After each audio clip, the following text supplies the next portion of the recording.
Okay. Welcome, everyone. This is WaterSongLine Shift Roundtable Part 2. It's called 2012 and Beyond, Decoding the Ancestor Dream, Dreams, Visions. And so I'm just in a happy mood today. I'm in a happy mood because the ability to sit here with these wonderful people like Rosencranz. Anne Rosencranz is a beautiful healer, dreamer, visioner, one of the conveners of the International Council of 13 Indigenous Grandmothers, and such a humble servant to the universe. And then we also have Jeffrey Joseph, who is a scientist, geneticist, and truth seeker. And he's actually my brother, so I feel honored to have him here. He's very wise. And we have Layne Redmond, who's a beautiful, beautiful spirit who I've just connected to physically. But I had read her book, When the Women Were Drummers, beautiful, very inspiring, very important historical work. A beautiful spirit, so honored to have her here too. Layne is a master dramologist, teacher, many things. Doing a wonderful film right now, which she will tell you about. Very, very astonishing work. We may be joined later by Steve Nelson, who does mythic mythology. He may join us later in this conversation. And there'll be Robin Youngblood will join us at 7 p.m. We're going to have a break. National Shaman, and she has some very important things to say about 2012.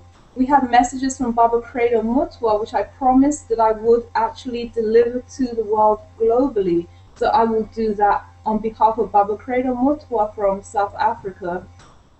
I just want to introduce 2012. What is 2012? What is the energy of 2012 and beyond? Some people say they know. Many people feel confused. Some people say the light is coming and we're going to be infused with light energy and everything's going to be perfect. Some people say, no, it's not going to be that way. Some people say it's a road of choice, and it depends on how we choose. Will determine what goes beyond this period of December 21st, 2012. For one thing that many of us agree with is that within the ancient mythologies, dreams, and visions, on the ancient path and the ancient wisdom words and knowledge, there are codes that are hidden that actually help, codes and messages, information that helps us to actually get the best out of this period, helps us to make the right choice. What the Hopis call it's a road of choice. So how do we make the right choice? How do we bring in the world that we desire? The world of love and compassion. Is it even possible? So, WaterSongLine. What is WaterSongLine? WaterSongLine is not an organization. WaterSongLine is a network. The Aborigines say that the songline, the Mother Earth has songlines. Imagine veins through your body and nadis and energy channels. This is how Mother Earth is. She has songlines that cut across cultures, religions, languages, colors. Mother Earth has no barriers. All the barriers with our Mother Earth is what man has put there. So the songline cuts across all the barriers. And when you take all the barriers away, what do you have? You just have one flowing channel. This is what WaterSongLine is. WaterSongLine is all organizations, individuals, whoever individuals are across the world just joining together in prayer. Even if they were praying within their own organizations, many people have joined their organizational prayers into the WaterSongLine prayers because it's an organic body. So this is what WaterSongLine is, and WaterSongLine joins us together in prayer for the benefit of humanity. It was channeled through the mother energy through 4 individuals, but yet it's collaborative of many. So now we're here to, how can we help people understand what is 2012? Who are we to help understand people what 2012 are? Well, it just so happens that each of us have a little piece of information from the universe that we're going to share. And I've been placed as first.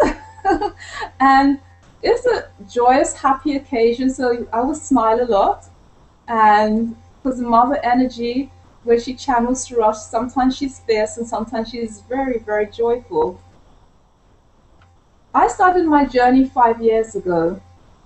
And when I started my journey began with a series of 3 dreams, which I totally ignored, like most of us would do when we have a call-in. And I completely ignored these dreams until I had my 3rd dream, which was an ancestor from my family warning me that I need to pay attention to the dreams. The dream was of a woman in the dream telling me that she needed help to heal the world. And being from an African Caribbean background, I knew that this ancestral dream was something I had to pay attention to. In my culture, it is actually, no matter what religion you're part of, it's actually seen as disastrous to ignore an ancestral dream. And definitely disastrous to ignore their calling to you. Once I had the 3rd ancestral dream and I was told to pay attention to the dreams, I said, I was, unwillingly, I said, okay. And lo and behold, a high priest from Nigeria turned up in Trinidad, which was where I was staying at the time. Straight after that, I had the dreams, and he happened to be the head of ethics and scriptures of the Yoruba tradition, which is very ancient. And he was on the island, and a friend said, why don't you go and see him for a divination? I saw him for a divination, and he said, he said, the mother is channeling her energy through you. She has called you. And I said, well, can I not bother to do this? I'm really not interested. I've got a lot on my plate. And he checked, and the oracle said, no, you have to do this. And this is how I ended up being given all these titles to empower me in my work, and being given the title of mother, which was just to help make sure that I stayed on track on that hero's journey. The only instruction I had was to go to water. And when I was like, what? And it was about saving the world. I was like, how does going to water help save the world? Well, in true ancient tradition, when you go and stay with the elements, you are with the elements, you begin to feel the elements. The mother energy that works with me is the water mother Oshun. But what I was soon to discover is that Mother Oshun has many, many names. And what I was soon to discover is that the mother is one mother. And what happened on this journey was something very astonishing. From the waterways, I went to the waterways in different parts of the world, and each waterway literally had a different personality. And every time I went to a waterway, different books would come to me, literally come to me, and literally fall off shelves. And then dreams started coming to me. This happened for 5 years. And what happened was a decoding of the ancient mother mythologies. And in the decoding of the ancient mother mythologies, it was very, very astonishing what happened. It started with me decoding the stories of Oshun. And then suddenly the mother goddess Durga turned up. I did not know any of these goddesses beforehand. And I realized that some of the stories, and it was the story of Durga saving the world. The first story of Oshun that turned up was Oshun saving the world. The second story was Durga saving the world, and being the journalist that I am, my journalistic brain thought, hold on, there's one story in Nigeria of the mother saving the world, and there's one in India of the mother saving the world. Somehow I wondered, are these two stories connected? And you know how it goes. It was like a ball of wool unraveling. Oshun became like a Rosetta Stone that began to unravel all the other mothers. And what happened as I began to unravel, I found that Oshun and Durga had almost exactly the same qualities. Then I found out that the sisters of Durga and her nieces were actually facets of the one mother. And each of those facets actually matched Oshun's facets exactly. And this was very astonishing. The symbolisms matched exactly. So I was like, wow, this is amazing. So Sarasvati had all this, almost the exact same symbols as Oshun. Durga was the fierce side of Oshun, and she was like the Oya side of Oshun. It helped me to understand that Oya was actually still Oshun. She wasn't separate, it was all one mother. So what happened was like this family of the mother goddess unfolded. Parvati and Oshun had the same qualities. Parvati is the gentle side of Oshun. And as I began to realize this, I began to realize the stories.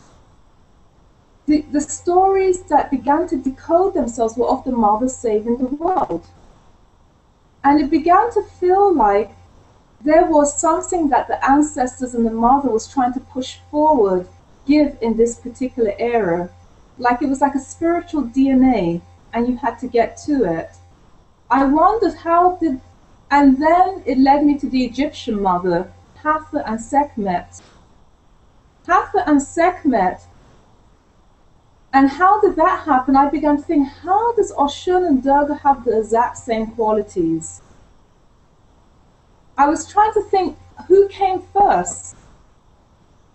I couldn't work it out. Was it Oshun came first in Africa, or was it Durga came first? Not because of us and it wasn't a competition, it was just a curiosity. But what happened, one day a story fell on my lap of Sekhmet saving the world as the fierce form of Hathor. And this story exactly matches the story, almost exactly, of Durga saving the world. So all this saving the world, I began to get many messages through my dream that the mother basically is the one, the missing key to the world being saved. Let me explain, and I'll explain through the Oshun story. When in the main story of Oshun saving the world, there's 17 Irumale light beings who come to Earth, and everything's going very well. 16 Irumale plus 1, right? Plus 1, which is Oshun, who comes to Earth. Everything's going very well, and suddenly they forget the law of balance. And things start going very well and disastrously, very much like our times. And Oshun, who is the mother, is there plaiting hair and serving everyone. She gets totally ignored. When they now realize everything is disastrous, literally on a precipice of disaster, there's the male panicking. They go to everyone all around the world, all the most powerful medicine men. Can you help? Oh yes, I can help. They tried this medicine, nothing works, until eventually they're so desperate they go to God. They go to heaven to God and they say, please, you have to help us save the world. And God says, where's the woman that I sent to Earth? And they say, what woman? Ah, she's down there still. And God said, well, in her I gave all the wisdom of the world to. And she is the one who has the answers and the wisdom to save your Earth. You have to go back and beg for her help. So the men went back down to Earth and unwillingly went to Oshun and said, please, Mama, can you help us save the world? And she was pregnant with a child, and she said, if I have a male child, I will save the Earth. The male child happened to be the god who opens the way, who, in the Yoruba tradition, is Eshu. The same god is Ganesh in the Indian tradition, and the trickster in many other traditions. Jesus, even in the Christian tradition. So I began to realize that the mother is the energy that when in all the talk of 2012, that everyone is forgetting the mother energy. What can happen without the mother energy? This is a missing code in the 2012. The mother energy must be propitiated. In the story, the Hindu story, when the world has fallen to pieces, the men gods do not know what to do. So Shiva, Brahma, and Vishnu, they get together. And who do they bring forth? Is Durga they bring forth, the great mother Shakti. It's Durga who goes to fight with the demons, the dark energies. She is the one who saves the earth. So the missing thing about 2012 is, how can you save the earth? And the same thing is happening now. All the men are saying they have the answers. But very few people are mentioning the mother energy. And what does the mother energy represent? She represents compassion. She represents wisdom. She represents balance. She represents nurturing. She represents everything we have gone away from. So it's right there in the stories. And as we know, the astrological cycles repeat themselves. We have come almost like a full cycle. We are at the end, by December 21st, around that period, we have come at the end of, some people say, a 5,000-year cycle, and some people say a 2,500, 700-year cycle. The Mayans say that we are now going into the 5th sun era. This is also the age of Aquarian we're going into. Some people think we're already in the age of Aquarian. No, it begins January the 1st, the age of Aquarian. This period is the mother energy. Even astrologically, it's Venus who is actually governing this period. The celestial planet Venus is bringing this energy in, just as she did with the Venus transit in June. So the mother energy is the one that's missing. We cannot save this world, and you will see this when I deliver the message of Baba Credo Mutwa, because he mentions this mother energy. 5 years ago, the mother said to me that the world must propitiate her. It's Mother Earth we have gone away from. In Egyptian mythology, it's the Egyptian goddess Ma'at. Ma'at, who holds the scale of balance in her hands. We've gone away from that. So that's the decoding. It's very simple. We have to honor the mother. In all the stories, we do not return back to compassion until we return back to her. And how do we return back to her? Is this just something to do with women? No. Because when you decode the stories further, and when you look within the Durga stories, you begin to, Durga has a festival that's a 9-day festival where the 3 versions of the mother, Durga, are honored. In her form is her fierce form, the form that defeats obstacles. In her form is love and wisdom. And in her form is creativity and joy. And when I looked at the story of Durga in that festival, what I realized is that the mother has the code to our elevation. So when you decode the mother energy, you realize that she has the pathway. And the pathway, we can elevate ourselves through meditation. We can elevate ourselves through healing practices. But what the decoding shows is that we have to get rid of the negativity within ourselves. So each person has to become the light that you wish to see. So this is just some of the things, and there's Anne, Layne, and Jeff who need to speak, and I can go back to, there's just so much, but I do want to emphasize that the mother is missing out of all of the talk of how do you change, how do you move into this new era. We have to propitiate her. We have to honor her. We have to honor the physical mothers on earth. We have to honor women on earth. We have to bring back that whole rhythm of love again. So that's the little bit that I wanted to share with everyone. And I'm going to hand it over to, well, I'm going to start from left to right. I'm going to hand it over to Anne.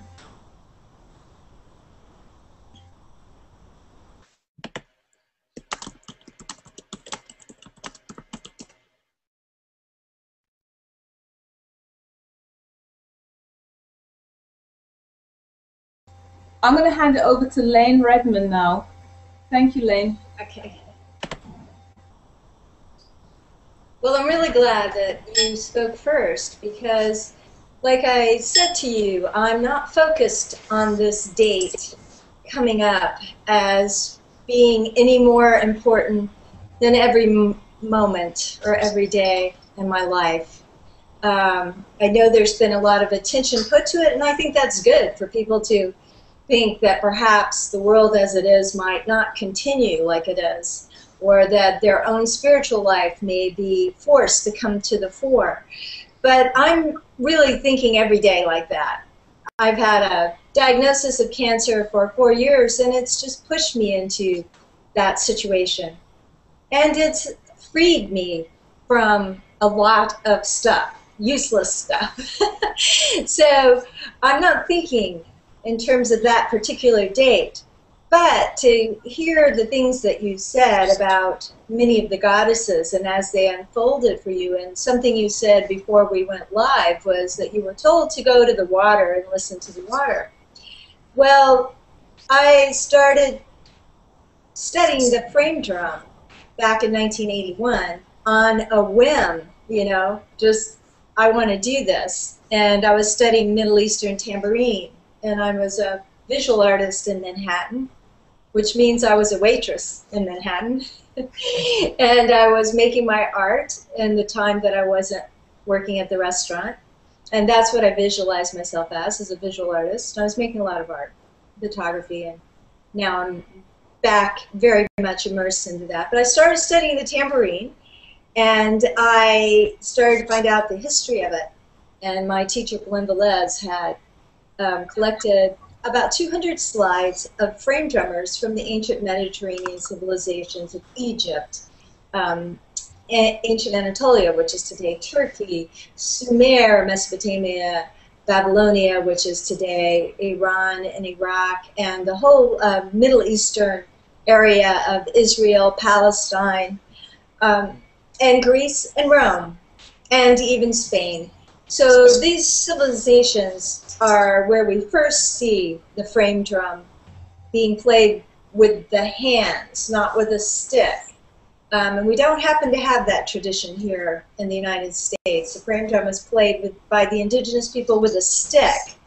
And it probably has been played with a stick from the beginning of time, but from the beginning of the images in the Mediterranean world, it's played primarily by hands, and it's played primarily by women. And so I looked at his slide collection, and I thought, well, who are all these women that are playing these frame drums? It's the dominant percussion instrument throughout the Mediterranean world, including North Africa, is the frame drum. It's not the djembe or a larger drum, a barrel drum. It's the frame drum, and it's played predominantly by women. So the first thing I had to do was figure out who these women were. And I started to research the images Lynn had collected, and then began a 15-year project before I finished my book. But that's continued on now for 30 years of looking into these images and researching them and finding them. And now I could go on right now while we were live and probably within 10 minutes find some new frame drum images online. So now it's sort of overwhelming. I can't keep up with it. But back then I had to go to the library and pour through books and archaeological journals and collect and travel. I had to travel throughout the Middle East and through Egypt and Morocco and Syria and Turkey and Greece and Cyprus and the Greek islands. Then go through the major museums in Europe and in the United States, because all that stuff has been taken. You know, everything in a museum has been taken. You know, so much of the ancient Mediterranean civilizations' art has been taken by European and American museums, so I had to go to these places, and I was photographing and collecting all these images and trying to find out who the women were. And then it turned out that many of them were goddesses, and I had heard of Aphrodite because we used her to sell chocolate and lingerie, but I had never heard of Inanna and Ishtar and Ashtoreth and Hathor and Sekhmet. By the way, Hathor and Sekhmet, frame drummers. Many of the goddesses, Durga plays Damaru, and Durga is syncretized and related to Inanna, who's the oldest goddess associated with a frame drum, or with any drum at this point. So I then had to find out about their traditions. And a lot of the depictions were also of priestesses of these different goddesses, and some gods, like Dionysus, is very connected to the frame drum and is worshipped by women priestesses, maenads, or melissas, the bee priestesses. A lot of these priestesses were also called bee priestesses. So what was that about? You know, why were these drumming priestesses called bee priestesses? It turned out a lot of the goddesses were also considered great bee goddesses. And if you talk about Durga, when she saves the world, what she's doing is manifesting as Brahmari Devi. Brahmari means bee in Sanskrit. So she's manifesting as this big swarm of bees that destroys the violent demons on the earth. So all these weird and strange things I was finding out. I have to continue to study and piece it together, and all the symbols that the priestesses held. And the other day that we had that conference call, and I talked a lot about the omphalos bowl, the patera, the fiali, and this is a bowl to pour water. This is the first way to make a prayer, is by pouring water onto the earth, and the earth as the great mother. So you are offering water back to her. So there's all these incredible cross connections. And then the muses, the ancient Greek muses, goddesses of inspiration, also are depicted with the frame drum. And the way that you would connect to the muses would be to go to the water and listen for their voices. And you could hear their voices in the water. Now, when I play the frame drum, interestingly enough, I hear voices. And sometimes it's so loud that I think somebody's speaking to me, and I stop, and of course, then the voices stop, because what I'm perceiving as voices is being generated by the overtones of the strokes on the drum. That's one important thing about the frame drum. Its shell is very narrow, so you really hear the overtones. A drum like the djembe has a long body, which is muting the overtones. But the frame drum is a very pronounced, how would you put that? The overtones are extremely prevalent. You can hear them very clearly. And so as you use different fingers and different strokes, you're creating melodies from these harmonic overtones. And in that, I would hear voices. And I was at one of my favorite springs in Florida, and I heard music from far away, probably country music in somebody's radio, but it was so far away, and with the sound of the water and the wind, it was just very mystical. I couldn't really perceive it. But at that point, that sound, that music, and the water and the wind was so much like what I was hearing in the drums that I became determined to bring those voices through somehow. And I met some extraordinary singers, Ruth Cunningham from Anonymous 4, and Laurel Massey, who was the original founding member from Manhattan Transfer. And with them, and creating music with them, I was able to bring the voices and the music I was hearing into the audible world and put it on a recording called Invoking the Muse. But I wanted you to know about that part of the muses, that you go to the water to hear their voices, to hear the oracles, to hear them speak. So I think it's extremely important what you're saying. I mean, here we are faced again with another horrific massacre of children and people with weapons that are only created to kill human beings. These are not hunting weapons. You know, these are weapons created only to kill human beings. And so, you know, there's a lot of discussion on my Facebook and in my Facebook feed from people very upset over this. I was at the gym when I saw this yesterday, and you know, what's going to happen is there's going to be a little outcry for a while, and nothing's going to change. And I did read a very important post going, we're living in a violent culture. It's completely violent. However, the guns are readily available here, and they're not in other countries. And it's like Michael Moore pointed out that there was an attack on the same day in China of a man on a school with children with a knife, but no one was killed because he only had a knife, not a gun. So these are profound issues that we're faced with. Profound issues. What are we going? We're going to continue to bathe ourselves in these violent movies. I went to see The Hobbit yesterday. It's just complete violence and battles, and you know, that's mostly what we're faced with today. So yes, it's a big issue about how are we going to shift that. And I'm just, you know, I'm a tambourine player. And I don't know how I'm going to shift that except by continuing to play and expressing my opinion on these issues, and which is that we should not have automatic weapons readily available to people. That should not be. That should absolutely not be. And I don't know if it will help if we bring forth this older culture of a time when women were primarily the drummers. That's been my life history. At least it was a time when women were the spiritual leaders. It wasn't a time that was any less violent than it is now. You know, our recorded history is pretty violent. I'm not sure that we're going to be able to shift out of that. Human beings might be inherently violent. I don't know about that. I really don't.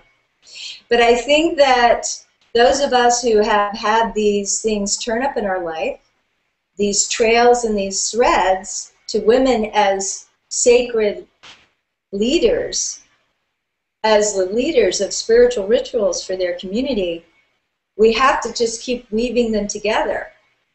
We have to do the indigenous grandmothers. You have to do the water lines. I have to bring forth these ancient frame drummers. We have to add this into the mix, and hopefully that'll bring some light in.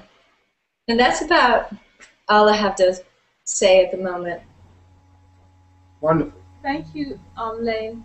Before you, I got a lot of light. I got a beautiful light on my third eye. Can I just ask you to speak just a little bit before you go about the project you're working on and how that project came about? Yeah, and that's why I have to go. We have only, let's see, how many hours? We have 31 hours left for our pledge drive for Ashe Orisha. And Ashe is the ancient Yoruban word for the concept of the energy at the center of reality. We could say for the great mother, the great womb that gives birth to everything. So Ashe Orisha, and the Orishas are the ancient African Yoruban goddesses and gods. And I was so immersed into the ancient traditions and histories of the priestesses in the Mediterranean world. But these are broken traditions that don't exist anymore. I've been very influenced by yoga and Hinduism and Buddhism. But once again, we see that goddesses have been downgraded in those traditions. They still exist, but they've been downgraded. And women as spiritual leaders are very rare in that world, very rare. So I was brought to Brazil to play in a percussion festival, and I discovered candomblé. which is like Santeria from Cuba and Voodoo from Haiti. And it's the remnants of the traditions that the people that were stolen from Africa and forced into slavery were able to preserve and put back together, because it was people from many different traditions. And in Brazil, it was primarily Nigerian and Angolan. And I am no expert on this. I know almost nothing. All I know is that whenever I can, I go to candomblé ceremonies. And I sit there for hours in the midst of the dancing and the drumming, and just absorb it and use it for my own meditations, which are more Hindu or Buddhist within myself that I've learned. I use the energy of the ceremony to meditate in these other traditions that I've learned from. The energy, Tadeo Mascarenhas, who's my engineering partner down there, described the drummers as being the one that create the matrix for the orishas to come down, especially the largest drum. There's 3 big drums, atabakis, that are played, and the largest one is the solo and lead, and that drummer is creating the matrix of energy for the orisha to come down. So they didn't come down into the initiates, and they can come down into people that are not initiated also. You know, you might just find yourself suddenly filled with one of these deities. I've been sitting at ceremonies and seen an American woman fall over completely, embodying I don't know which deity. They immediately sort of covered her with a cloth and took her in the background, because when it first starts happening to you, you don't even remember it. You can't understand these energies, and it takes 7 years of being trained by the Mãe de Santo or the Pai de Santo, the mother or the father of the Terreiro, the priest or priestess, to train someone that is experiencing the deity come through them to be able to handle that energy, so that they can handle the energy of the deity for the community's benefit. So I just go and appreciate it, but really what for me I was seeing was real priestesses in action. And it's like Mariela said on our last broadcast, it's not just African, it's African Latin, European. It's really a fusion between European and African traditions. And these are priestesses holding very powerful roles in their community. And that was really attracted me. And I was meeting such fabulous singers and dancers from these traditions that I just started filming it. And it now has turned, we recorded the music. There's 8 classical chants of candomblé that we recorded. And if you go to candomblé, it's like going to church. Everybody's singing, mostly out of tune. You know, it's just like, you know, like the congregation is singing. It's mostly out of tune. But what I did was take these beautiful chants and have people like Mariela sing. And she grew up in the tradition, but she has a fabulous voice. So we did a rendition of these songs on the highest musical level that we could, with the best candomblé drummers, and really did this on a very high level. And then Mariela, who's an improvisatory jazz composer, then created all these vocal layers. So we did something new. We took these incredible chants and did them in a beautiful new way. So we had the music, and I started filming dancers to go with the music. So we had Oshun, we had Imanja, Iansan, Oya,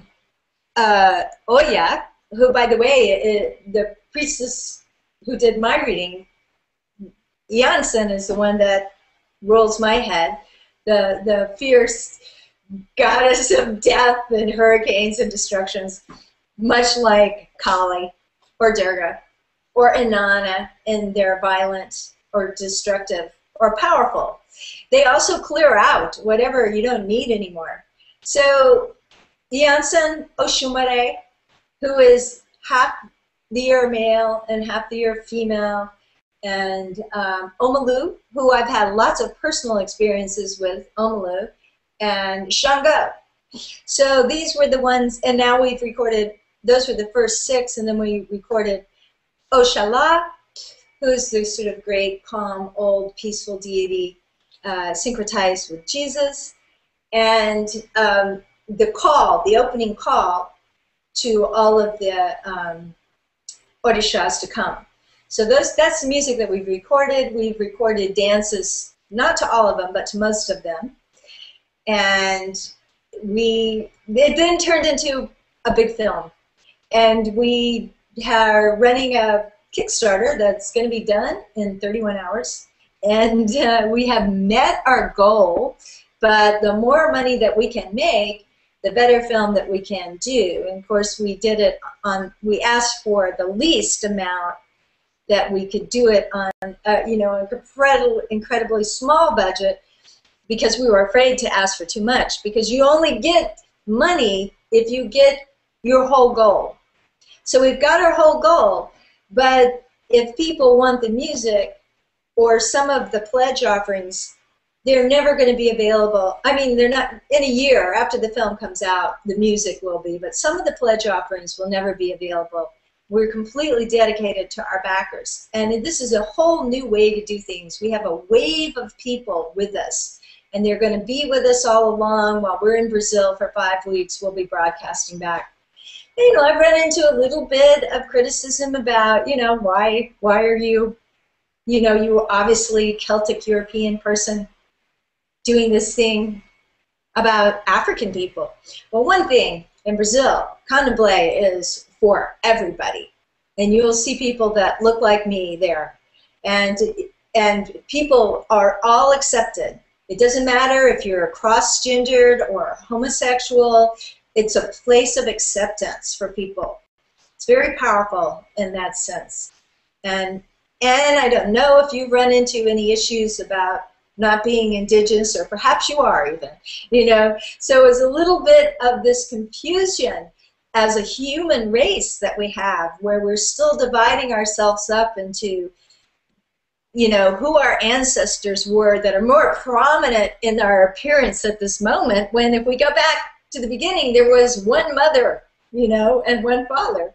At the very beginning, we all came from the same human beings. So it's interesting. We just have to keep going, and we have to keep trying to understand when we run into criticism, and understand that people's experiences have been negative, perhaps, and we just have to keep going. We're doing this the best we can to show the spiritual roots of candomblé and the spiritual roots of all the music that we've enjoyed here in the United States, of jazz and rock and funk.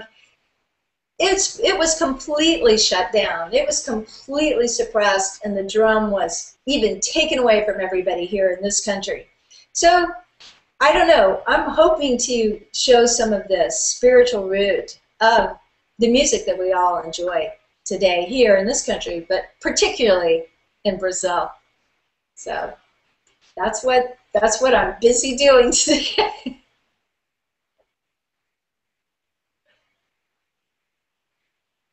I can't hear only. Thanks for sharing, Layne. And you spoke about the Orisha, the energies that are coming through.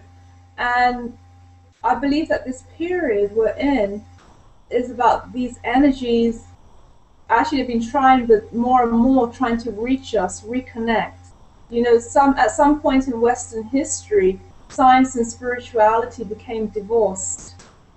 And therefore our relationship with the natural world, the natural forces that help to guide us and help to bring the harmony within us, we became separated from that. And every time I hear you talking about the movie, I believe that's part of that energy trying to push through back into us, push back through to create a relationship back with us. And I believe that you're totally right. I think why a lot of people are receiving decodings in through the drums, through the waters, is actually to show that we are not divided. We are not divided, because it seems like the root of many of the crises that we're facing today whether it's with the icebergs melting, the birds falling from the skies, the fish dying, is because the bees which belongs, is the mother symbol. And as Einstein said, if the bees die completely within 4 years, the world will starve. The bees are messengers. They are messengers. They're very important, you know, and they're almost gone. The bees bring that message that we're out of harmony, Layne talks about rhythm a lot, out of rhythm, you know, with everything. So it is important what you're doing, and that energy is pushing through, really desperately trying to take us beyond boundaries. We have to stop dividing ourselves. The only boundaries on Mother Earth are the boundaries that we created. And every time we're reconnected back through the drums or the waters, we're reconnecting back with life. And I just want, I'm hoping Layne can, I just wanted to show a picture from Layne's book of, can you explain what that picture is, Layne? Yes, it's a woman playing the frame drum to probably a deity, a male deity, under the tree of life with bees buzzing around him, and it's a depiction of it's a depiction of a raga connected to the bees, and I'm not remembering the name of the raga at the moment, but it's the ragas are manifestations of certain times of day or weather, and this happens to be a raga connected to bees. It's very obscure. I can't find a recording of it anywhere, you know, but it looks like I'm going to go to India very shortly also, and I'm going to be following the bee priestess connection there, you know, as well as I can. But this is a wonderful thing that you put together, and I will look forward to the final version that you put up. I'm very excited to hear what everybody else has to say. So I definitely will be watching everybody else, and I'm sorry that the Kickstarter is like dragging me away. 2 seconds. Can Anne ask you a question right quick? Sure. I can't hear her. She's not on. Anne's there. Unmute. Now you are. Okay. I just wanted to say thank you very much. I know that you need to go, and I really just want to send all my blessings into that project. And I want to say that for me, right here, your work has touched something so deep in me. In just hearing you talk now, all these memories have been sparking. And when you speak of these different women drumming and the different goddesses and the bees and Durga, and you start speaking them, you actually are invoking them. You know, you're bringing them in. And you're helping me right here remember. And remembering that I picked up a frame drum back in the 80s, and that's when these voices started coming through. And and that my ancestry as a Jew, that Miriam was a drummer, and she led Moses when they parted the Red Seas, singing and dancing. And there's no and supposedly she created the opening in the waters with her drum. Exactly. And she found him in the waters when he was left, and he was going down the stream. She found him as a baby. And where she died, a spring rose up. So she was a woman of the waters who drummed and sang. Yes. And as you're speaking, and I just want to say that I really appreciate very much the passage you've gone through with cancer and how that's brought you to the moment and all these ideas of maybe some prophetic big change. I really appreciate your straight up face, just like day to day, this is what it is. Very much. It's very sobering, and it's really helpful as a counterpoint to a lot of these kind of ideas of the new age and the new time. And at the same time, I want to say that your work is one of the aspects, and the things you're calling in is one of the things that has helped me heal my generational trauma and heal myself as a woman and connect in with my song and my dance and the ways that I can bring those ancestors through. And in doing that, I believe that's the process of the New Age. That is the process of when we transmute ourselves, then we are a piece of the earth being healed. When I can transmute the violence of my Jewish ancestry, when I can say it ends with me now, when I can transmute the violence of the sexual abuse from my father and his father, and when I can say, I will not pass this on, I am being a piece of the earth healed. And I see that happening all over the earth. And when you say, as a person with white skin, that these songs and these spirits, they come through and you love them and you want to bring them forward, then you are healing that separation. And so I see that very much as part of this transmutation and the transformation. And thank you so much for your journey. So, a wise friend said to me, if we don't transmute it, we transmit it. Yes, yes. So we've all received wounds, and I think probably all of us that are doing this kind of work have come with wounds, and for myself, I've spent my life trying to resolve them, which gave me something to transmit to other people. Yes. Well, I can't wait to watch this whole thing later. Thank you all so much. Thank you for going through the anxiety of putting on the Google Hangout. I know it will. It's so worth it, though. This is the coming way that we're going to be reaching lots of people. And soon there'll be a way to put a video in it. And I just want to say, I realized you could put video in this when you edit it. I hadn't thought about that before. I could actually have put pre-recorded video into, the edit. So think about that. You might want to put the little pieces of video in there. You have to own it yourself, but All right, I'm going. Are you going to drum for us? Are you going to play something before you go? The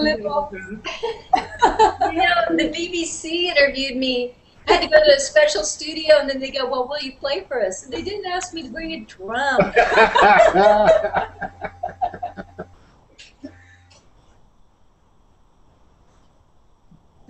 That was awesome. And the way everything you said to Layne was what I said. Everything you said to Layne was what I said to her when we were presenters on her thing. Oh, really? Rhythm. It awoke a memory in me. It made me remember the story of Oshun saving the world with the drum. It reminded me of the drums, the importance. I don't know how this is going to come across, but I thought it might be appropriate. It's called the bandir. It has strings on the inside so that it buzzes. So I think it's a remnant of the bee priestess's drum. All right.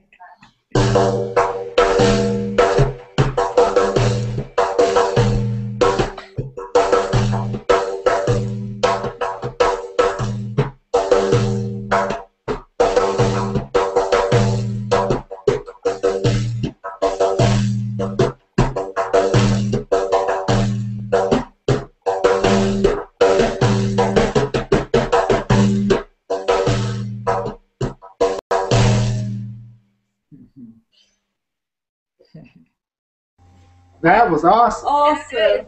Good. All right. I'm going to go back to work, and I'm going to watch this later. Thank you, Layne. Thank you. Okay. Bye-bye. Much love. Thanks. That was wonderful. So Anne, you were so touched by what Layne was saying, and you talked about being a piece of the earth healed. So I'm going to let you go now. That touched me when you said that we have to be a piece of the earth healed. That's what it feels like this is about, this period is about. And I love what Layne said, well, we have to, if we don't transmute it, we transmit it. Yeah. Yeah. So I'm going to let you take over from here. Okay. So thank you. Can you hear me? Yeah? Okay, good. Thank you, Omi, so much for calling this together. Thank you so much for bringing in Mama Oshun in all her golden glory and all her manifestations. Thank you for calling in her many faces and showing how the different faces of her around the world are the same. So in fact, this division, this idea that we are separate, you've showed the diversity within each of us, and that we each have that capacity to be fierce and to be gentle, and all the different manifestations. I thank you for that amazing work and journey. And one of the things when you were sharing about that it all came from the mother, there was a few things that came up for me, that the healing of the world generated from the mother, that the phoenix rose from the waters, the Menu bird, in Egypt, and that the feathered serpent, the Mayan feathered serpent, rose from the waters as well. And then when you spoke of Durga and Sekhmet and Oshun, what I realized after I was contemplating these things that you had said before was that they are all have aspects of the lion and the serpent. And then the roar of the lion also has that fiery aspect, and there's a winged lion serpent aspect to all those goddesses. So again, that folds into the feathered serpent and to the rainbow aspect of all of them too, which is, sometimes in this new age when we hear the word rainbow, it's like rainbows and unicorns, and and there's a part that can happen in this discussion of this time, which can get very ungrounded. And I think that's what Layne is speaking to and sobers us up when she says, it's just day to day. And that's the truth as well. It's day to day. And it's the practices of presence which are going to help us recognize that we are in all time. The illusion of time itself and the illusion of us as separate beings. So I wanted to share one of the beautiful stories from a father of mine, and he was Northern Arapaho, and I'm going to grab a picture of him.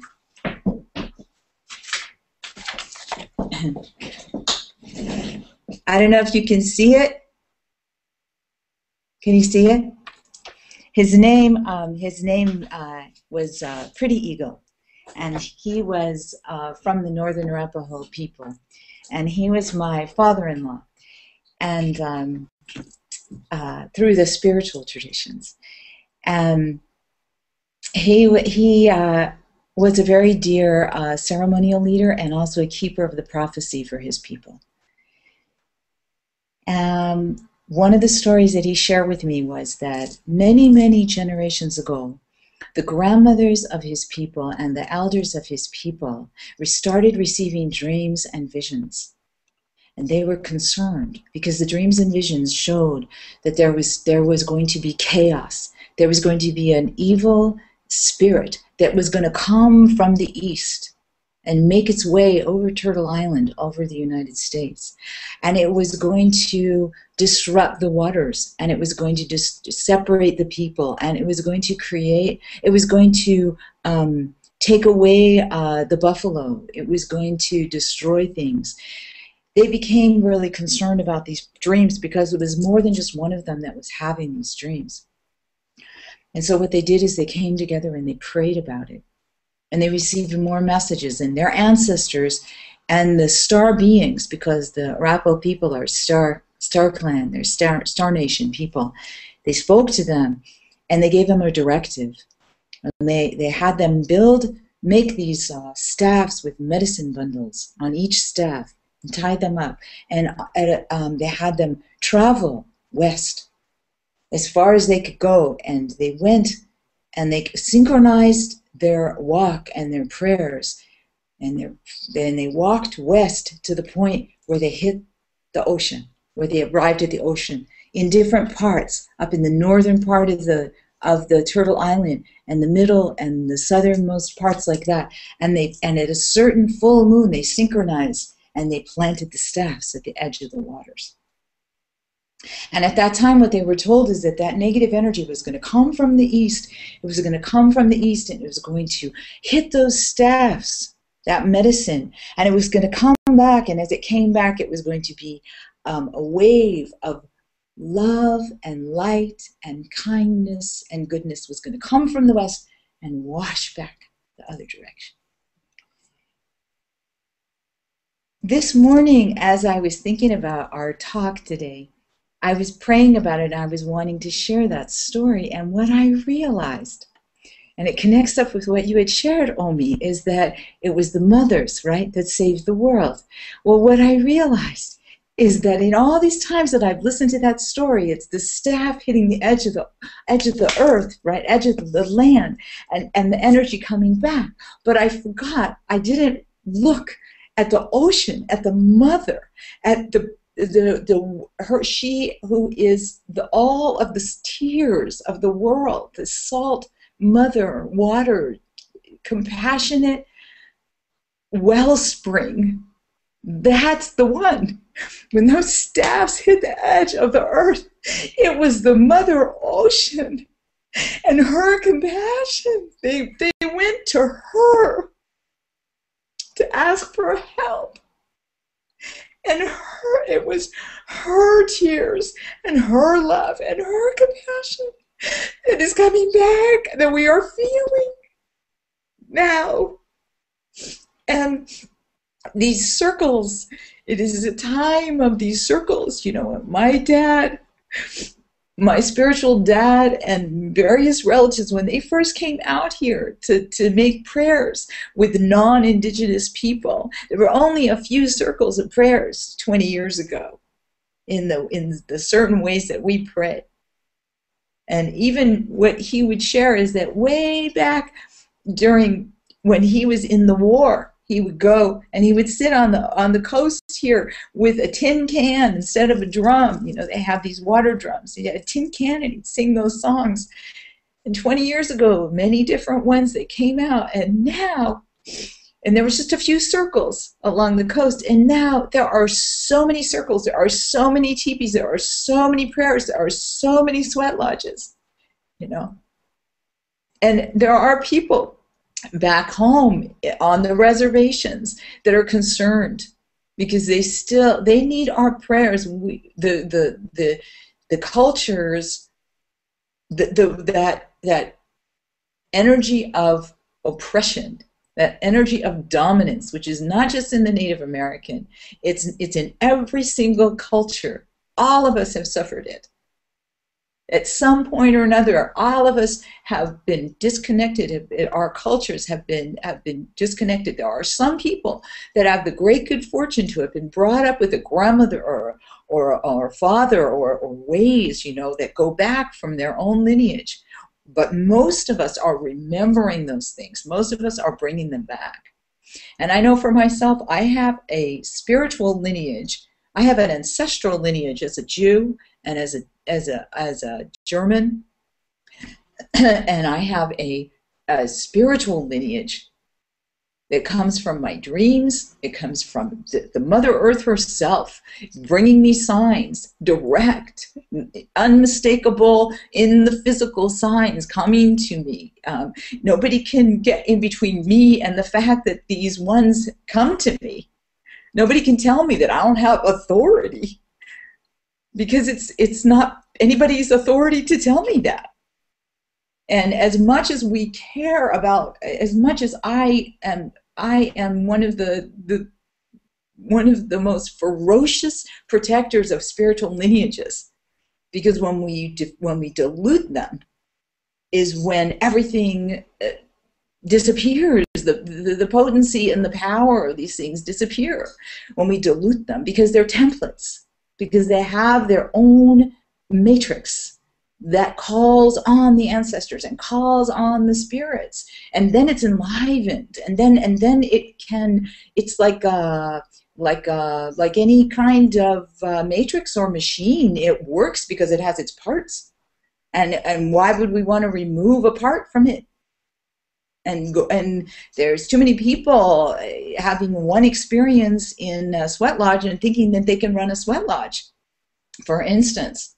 At the same time, it's so multiple right now because there are people who are calling it in. Just as all these ceremonies, they came from people calling it in from the stars, calling it in from the earth herself. They came from us, just simple human beings, and then they became part of a culture, or a family used this tradition, and then more families in the village, and then it spreads, It spreads, it gets diffused, it spreads, it grows, it breathes, it exhales, and it inhales. When you think about ceremony, what is going to help us sustain this earth are these ceremonies, these offerings. We give because we love, we give because we've received so much. And this morning, I know that it was because I took a moment before I got in my car, and like I do in the mornings, and I just poured water out onto the earth, like Layne was saying. I said, thank you, Mother. Thank you, Mother Water. Thank you for this day. Thank you for this morning. Help me. And it was her. It was that offering, that simple, and nothing special about me. Just because I did that, I spent a moment and I did that. That was the blessing. Then it was through that I put together for the first time in my heart the fact that it was the Mother Ocean in that prophecy that my father told me probably about 15 years ago. He shared that story with me. And so I say thank you to the Mother Waters. I say thank you for just the opportunity as each of us as individuals to be able to do our simple part. And I want to say something else about the template, the matrix. Is that there's a matrix of 13 that is very sacred in just about all cultures, and there's a reason why the 13 is starting in the Middle Ages was considered an evil number, and why they stopped putting 13 on buildings, the 13th floor, is because it has a certain ability to manifest diversity, mystical diversity, and just as Jesus sat with his 12 disciples, he sat with his 12 disciples in a circle. He wasn't the king. He said, I am the light, meaning I, the one, the I. All of us, each one of us is the light. And the Gnostics is that inner knowing, that connection between you and your divinity. That's the direct connection. That's what he promoted. That's what Jesus promoted, was that we all can be God. We all can know God. We all are sons and daughters of God. That's how I understand it. That's how I've come to know that spirit, Jesus, after many, many years of not wanting to have any connection because of the dominance, because of his name being used in ways which have decimated a people. And then another one of my fathers, who's part of the Star Clan from the Southern Arapaho, he shared with me about the councils of 13 from his people. That there were women councils and grandmother councils and grandfather councils and combination, but they circled in 13. And then there's dreams that he shared where he traveled and a circle of 13 communicated to him and told him, it's not your time to go, you come back. And then when we speak about people speak about the ascended masters, and sometimes there are 13 and there's different numbers of them. For me, what is significant about that term, and maybe the term avatar connects in, I'm not sure exactly, but my understanding is that each of these people from Tibet, from Africa, from Israel, from all over the world, there's beings that have transmuted their suffering and transmuted the illusion of separateness such that they have developed light in their beings. They have known themselves to be first and foremost spirit and secondarily matter. And in doing that, they've been able to come back, like Jesus came back. Like there's stories of different East Indian saints that came. Babaji came back. Like Mary Magdalene, there's stories of her coming back. These ones, Ramana Maharishi, there's stories, experiences, direct experience of people materializing in front of these beings materializing in front of people in the flesh after they've died. This, to me, is not exclusive to any culture. And the way that I'm understanding is that it's the practices of light and the practices of love. And and forgiveness, which grows light and love, which are the things that enlighten our hearts. Isn't it Mott who balanced the scales? And as you die, if the balance is your heart as light as a feather? What is it to make our heart light as a feather? You know, when we have oppression, when we have sadness, when we have grief, when we tell ourselves that we're not enough, or when we tell ourselves that we're better, all of that creates a heavy heart.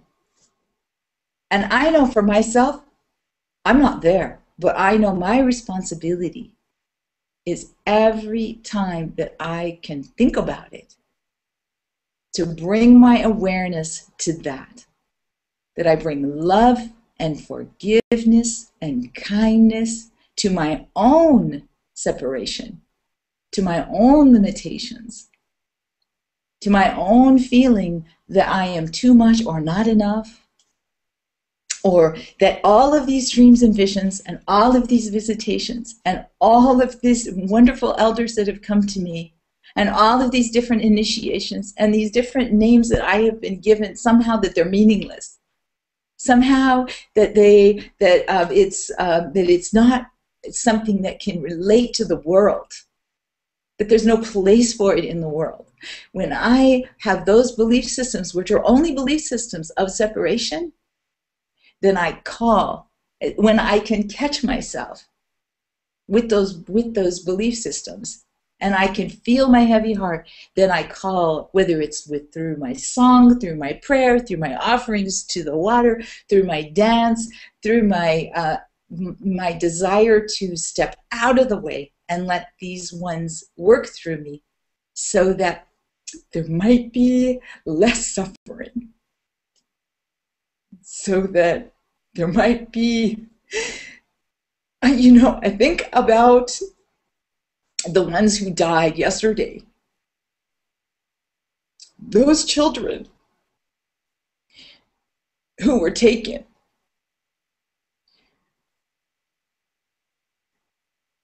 And the adults that were taken. They definitely suffered. I pray that they didn't have to suffer a lot in their dying. Once they're gone, though, they're free. And God had some reason And I know that that's not a consolation at all for the absolute, utter grief of losing a child. But my prayer is mostly for the murderer and the murderer's families,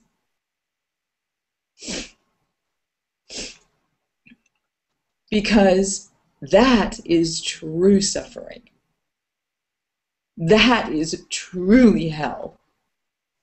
To have a soul that is so disconnected that you would take another life, especially children.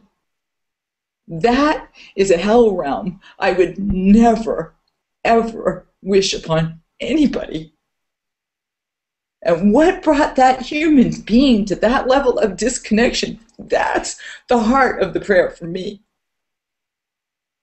And also that my prayer is that it grows compassion and not resentment.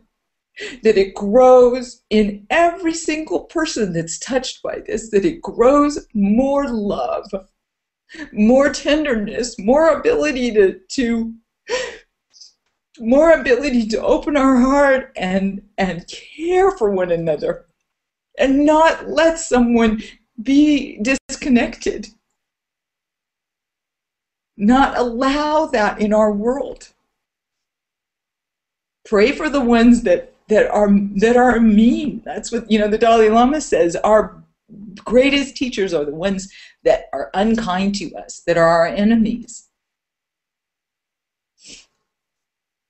So I have no idea, and I'm humbled by the grief, the heart-wrenching grief that the families, the parents, the whole town, the whole country, all of us are experiencing, and I'm humbled by that level of grief that particularly those parents have to go through. I'm humbled by it.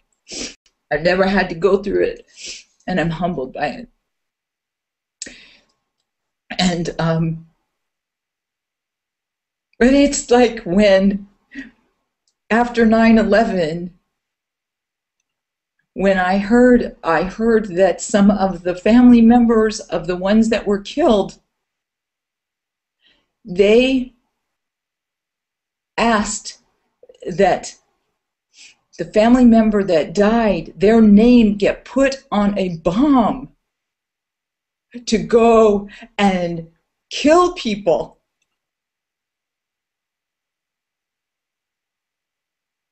That just cuts so deep inside of my being, because that's only going to perpetuate the damage. That's only going to perpetuate the hate. Why would you ever want your loved one's name on a bomb? I can't even understand it.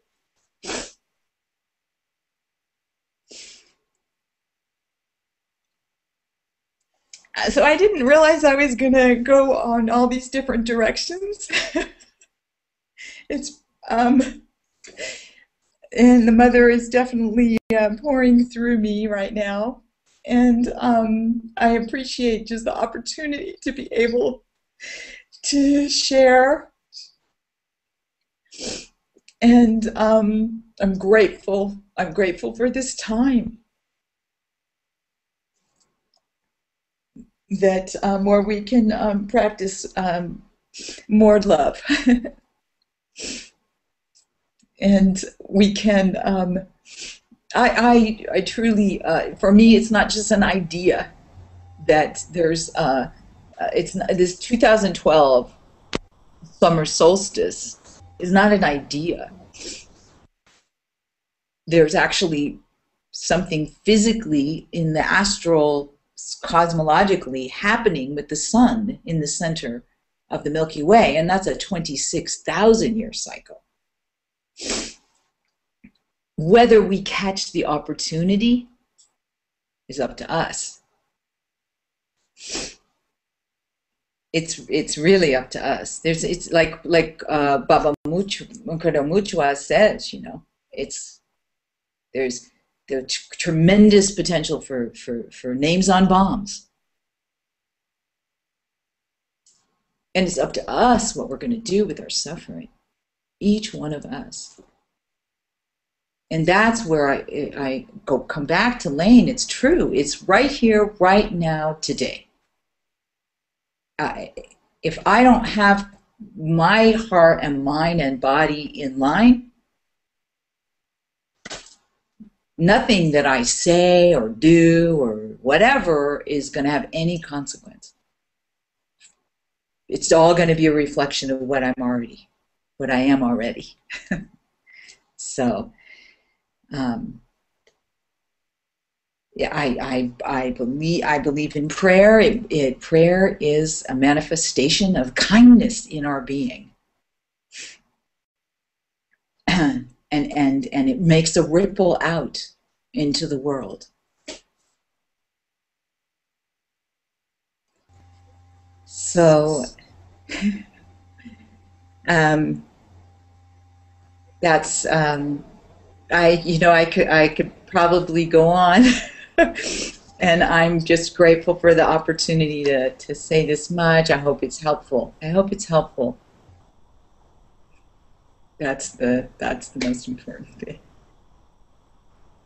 Well, there's a few things that you brought up, and the mother was moving through you. I was moved to,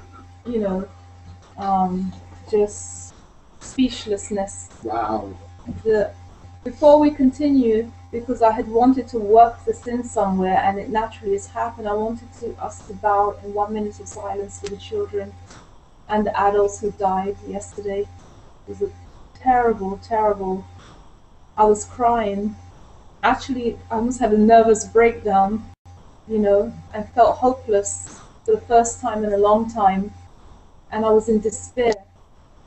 And I felt like, what's the point of praying and even trying to be part of helping the world, And it was Derrick who said, we have children, and there's many children in the world, and we have to continue trying to help change ourselves and change the world.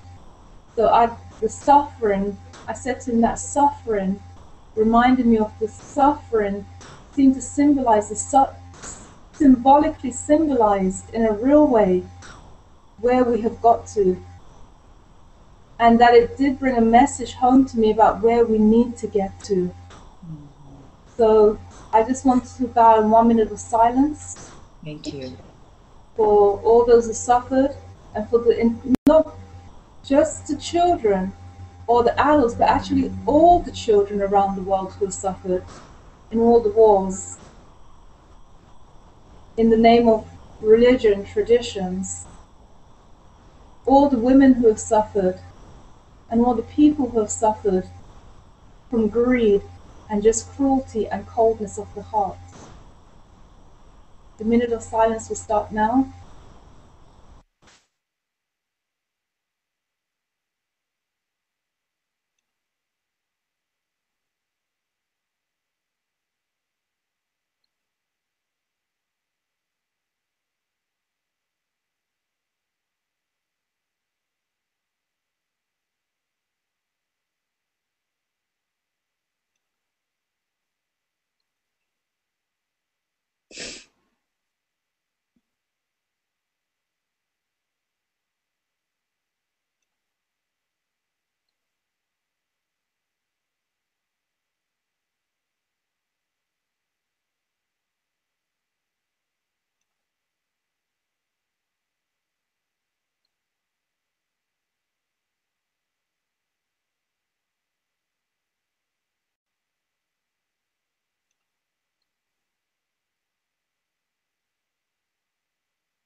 Ashe.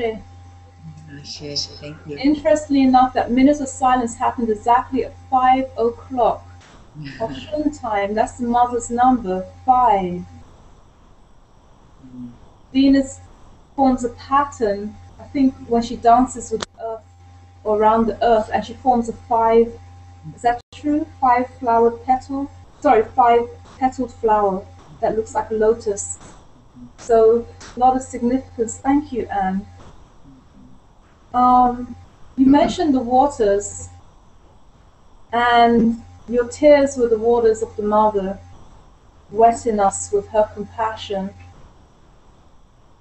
You mentioned the phoenix coming out of the waters, and in this period the Mayans say that the feathered serpent will rise again. And in all the mythologies, the water is important. In fact, Mother Oshun is the water goddess. And the phoenix comes out of the water goddess as well, birthed from the waters. And the water, Masaru Emoto talked about water and how we can transmute the energy of water, change the crystal of the waters by just giving love and gratitude to it. And the crystals change to something pure and whole. And the waters today were polluting the waters of the world. The waters are dying. And in the journey I've had, the message I've had from the waters is that they mirror, they are the mother's mirror. When you look at all the goddesses around the world, she holds the mirror up and she's looking at her face. There are many people that don't understand that iconography. They say the mother is vain. And that hurts my heart when they say that. The mirror is water because the first mirror is the water that we look into. And the water's dying.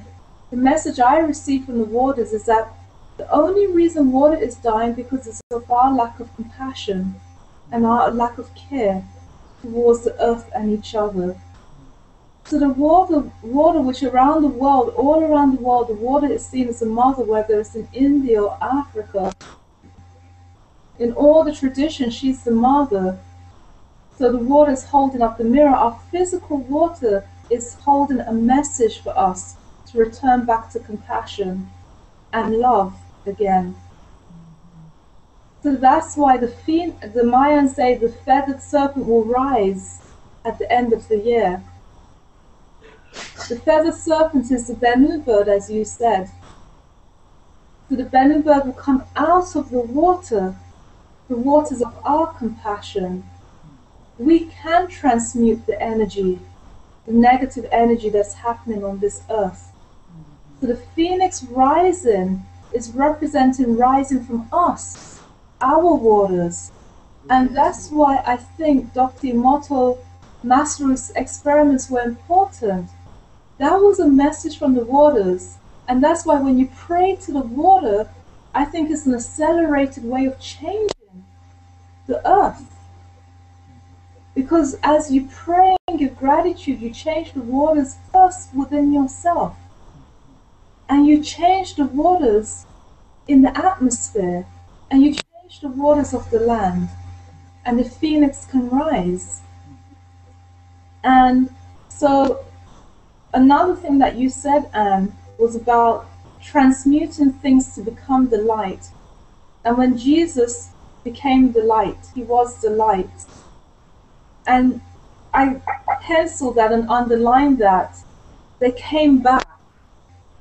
The suffering of this world, as a collective, we're like a dying body. Everything is dying. And with it, we die. We need to come back.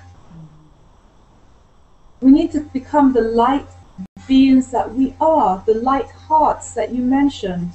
So that moved me deeply, what you said. We have to come back.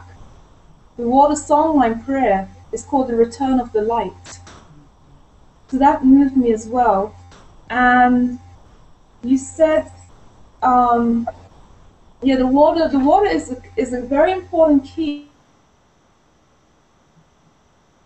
And that's another thing many people are missing. That's about coming back to the state of compassion.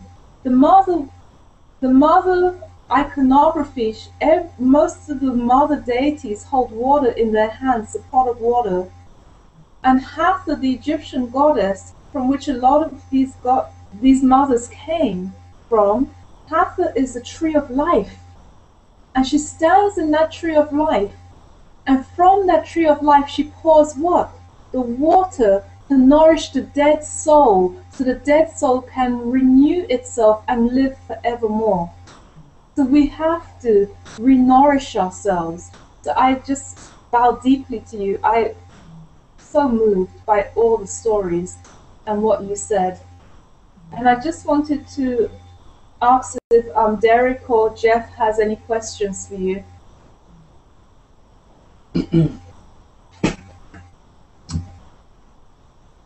Very lovely. What comes to my mind and is that your entire presentation that includes the words, the movements, the emotional inflections, the tears, that's a constant prayer. From the time you begin speaking about your appreciation for your fellow man and how she resonated with your journey and awakened even thoughts and memories, to throughout these stories about your family and your journey, all the way to explaining to us how we should forgive and be compassionate to those who do these types of things. It was a prayer. It was an example of praying without ceasing. And for that, I'm honored. And this is why I'm so glad to be a part of the journey with all these lovely mothers, feminine principles, coming back to help us through this time. Because it's that kind of compassion and love and selflessness, humility and sincerity that is the only thing that's going to save us. So I would say Asheo, and there's no way to remove that emotional impression that not only the event left hearing about it and watching it, but this 1 minute prayer that I just did put me on an immediate journey infused with those souls. And it's something that will always be a part of me. And the most difficult part was forgiving. I wrapped my arms around the youth, the children. I wrapped my arms around the teachers and caretakers. I wrapped my arms around the mothers, the fathers, even hugged the dogs because they're going to miss their companions as well. But it was so difficult for me to walk up to the predators and the families and friends and loved ones about that person and to extend that type of love and compassion and forgiveness that you talked about. That's a powerful thing. But I did it because you egged me on. And I thank you for that, because that is definitely part of the compassionate journey that we have to go. So with that, I would like to say that, you know, I passed the token to Jeff. Oh, sorry, go ahead. So, Jeff? Thank you, Ann. Thank you, Anne. And just like to say, Anne, you just brought a book out and a CD. Could you mention what that is? And Sure. I actually got the. I just received them today, the final version. Hold on.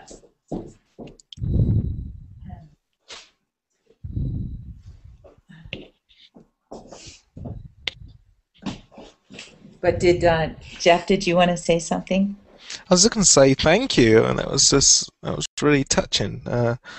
Actually, it was more inspiring than touching. It's nice in this sort of like to me, I know exactly how you feel when you said I just can't relate to it, you know, and you can't relate to people who are like so disconnected, so that people could be so far away from God, or whatever that means to people. Let's just say God, who made the universe, who we came from, our souls came from, our spirits came from. That, yeah, some people believe, you know, in sort of New Age circles, that this was the whole experiment, or this was how God experiences himself, is that he sends out ever further tendrils, and we are at the tips of those tendrils, and that's where those experiences lie, and it goes further and further, and then maybe this is how far it's got on our planet, because it gets to the point where I do feel like I can't relate to that, and I know that's not a good thing.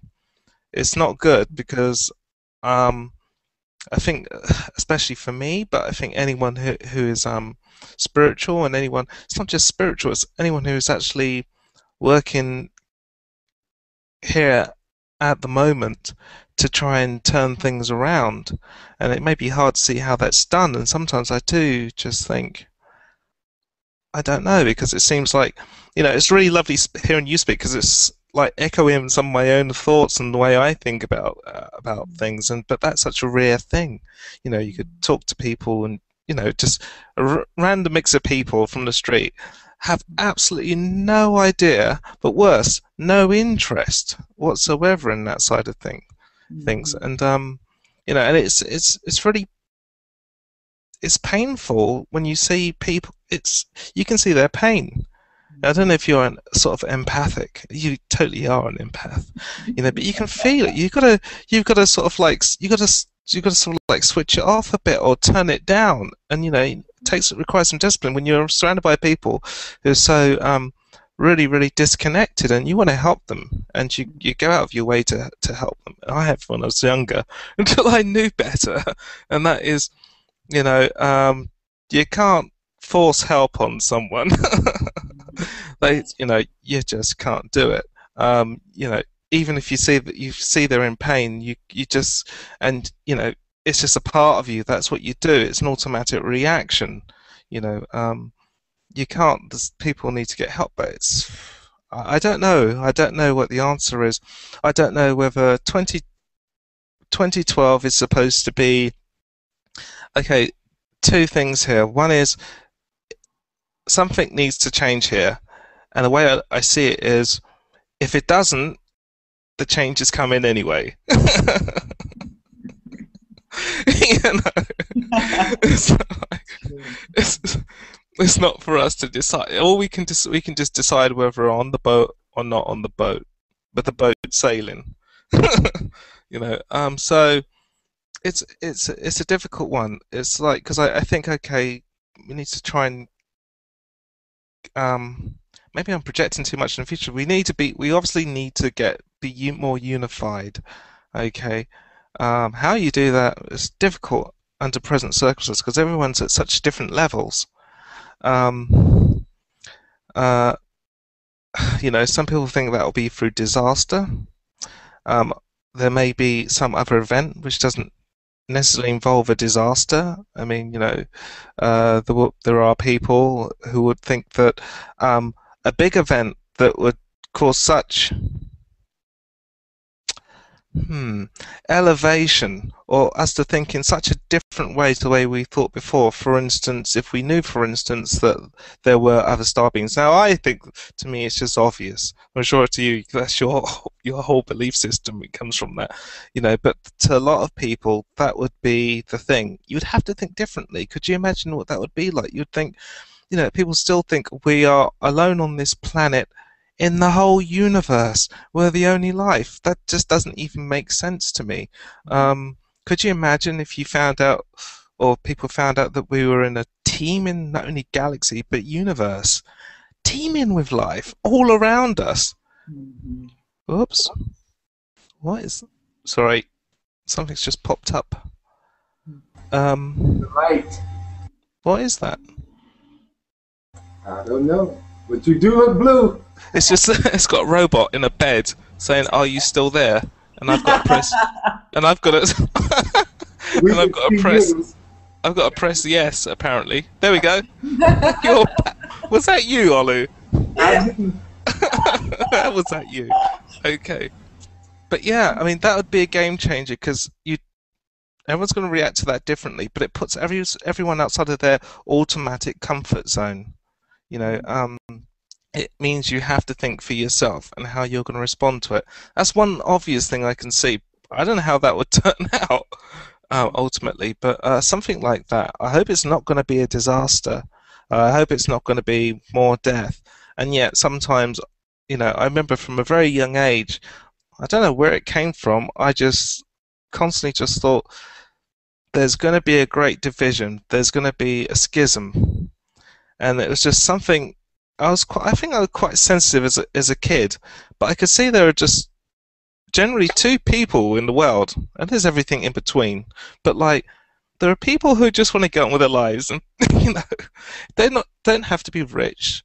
They can be poor, and you know, you've gone into their homes and really happy people, and sort of like they make do with what they've got, and they don't take more than they need. And then you've got people who just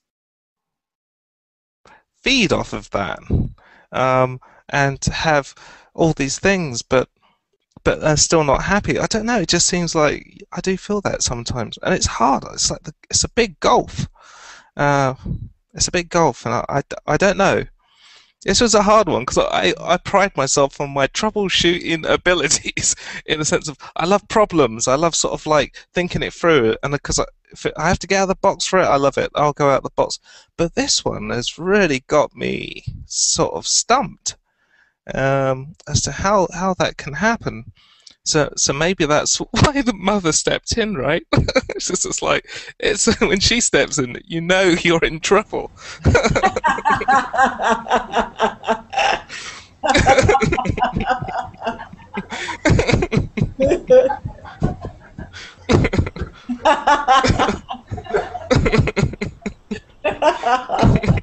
That's it.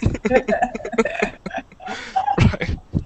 But ultimately, I went off on a tangent there. But I'd like to just say, yeah, thank you for that. I mean, it was, you know, I think you just put it out there, and that's what's really going on in the world. And I think we're lacking a lot, too much of this sort of like being really direct and honest. People were, you know, taught societies telling everyone to wear a mask and be a person behind a mask. Not only that, but to have several masks in front of you. And then people have masks to protect themselves from all the things that go on around them. To the end of sort of like, you talk about, Omi was talking about the mirror of Ashun. It's like, it would be interesting what the mirror for humanity would be. Because I think one of the answers would be if humanity could see itself in the mirror. I mean, you know, you can't, that's the truth, you know. You can't fake that, you know. But yeah, it's interesting times, and as I said before, I know definitely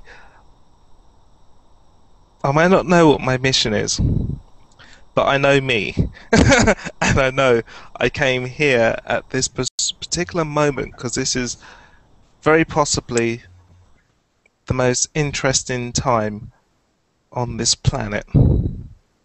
For now, and probably quite far into the future. And yeah, and hopefully I can contribute in some way. But yeah. Oh, thank you anyway, sorry.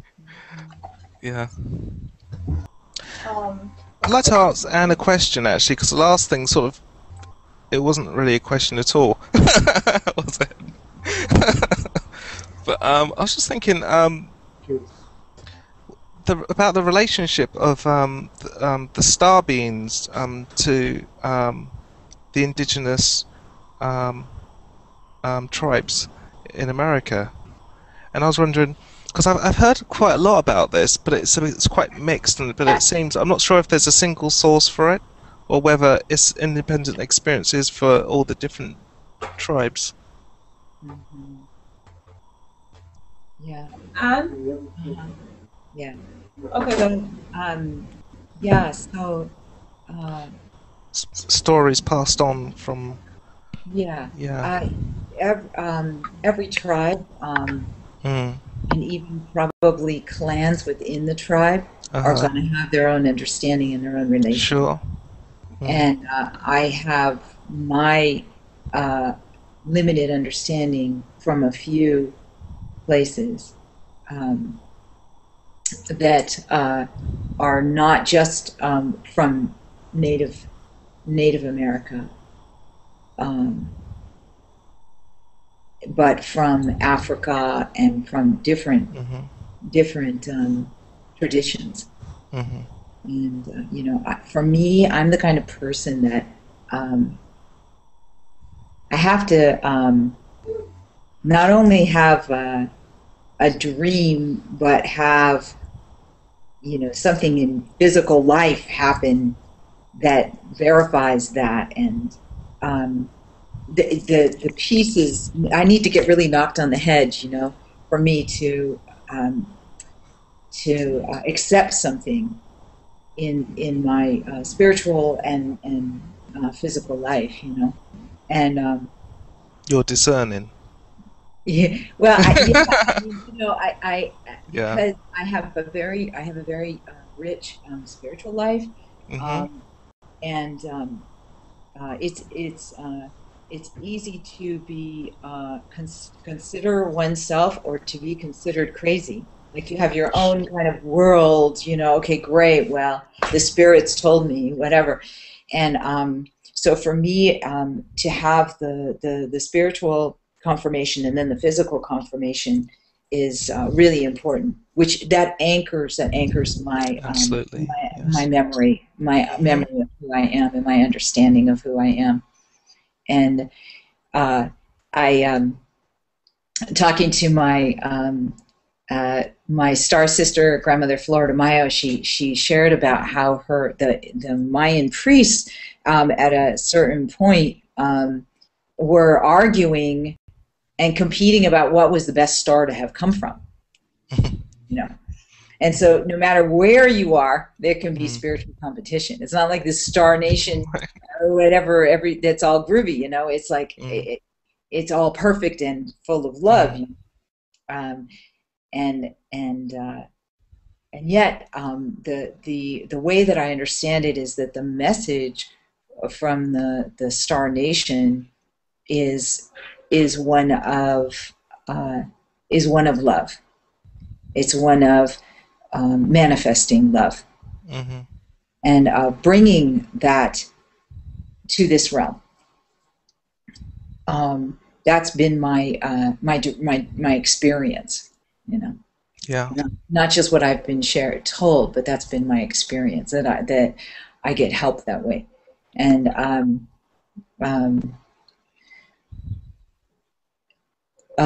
that it's about what we've been talking about. It's about all the different traditions, recognizing that there's a oneness, you know, that it's not that we all are under the stars, you know? Right. Yeah. The family's a lot bigger, basically, isn't it, than we think it is? Yeah. Oh yeah. It's a lot bigger. Yeah. Exactly. So, Guys can see, Thanks. but our screen has gone completely blank.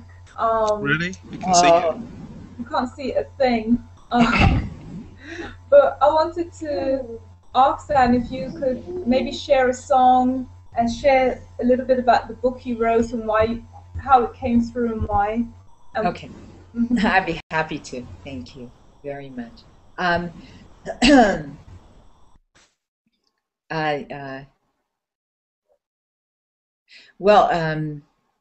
Okay, the song that's coming to me now to sing is an Arapaho song, and it's sung it's a calling in the spirit song. So it's sung when a spirit, when someone's kind of disconnected, or also in memorials when you're calling the spirit of the person back right before you say goodbye.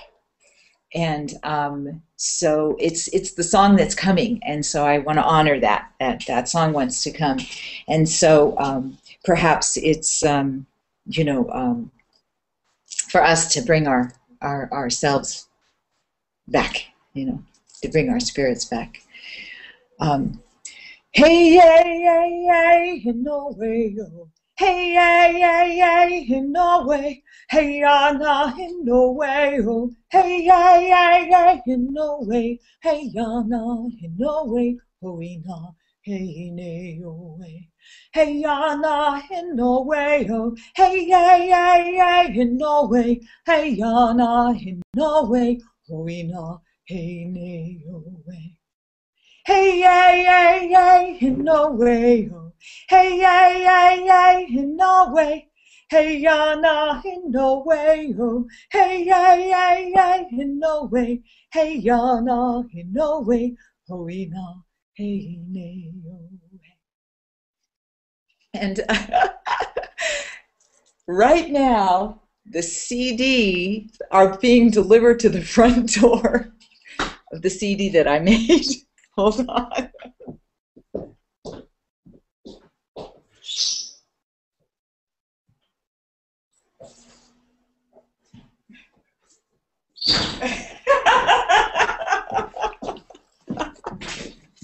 Amazing. That's amazing. She sung those CDs in. Wow!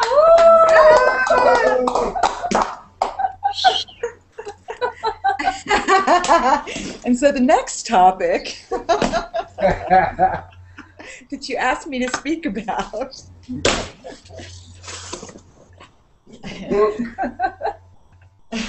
Amazing.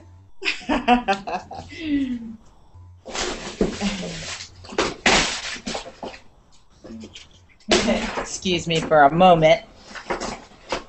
Oh, not a problem. That's too funny. All right, okay. I don't know if you can see it. Call all nations, can you see it? Oh, Kind of. yeah. Yeah? Yeah. Cool. I love that. And this is the book. Hooray! Great.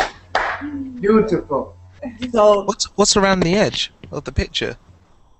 these are this book is and the CD is called Call All Nations, and it's an honor song. The song is an honor song for the 13 Indigenous grandmothers, the Council of 13 Indigenous Grandmothers. Right. That I have been blessed in my life to know and to been one of the people that convene them. And each of these symbols, each symbol relates to one of the grandmothers. So there's the Shiva trident, which is Ama Bombo. There's the eagle, which is Margaret Behan, who is Cheyenne Arapaho.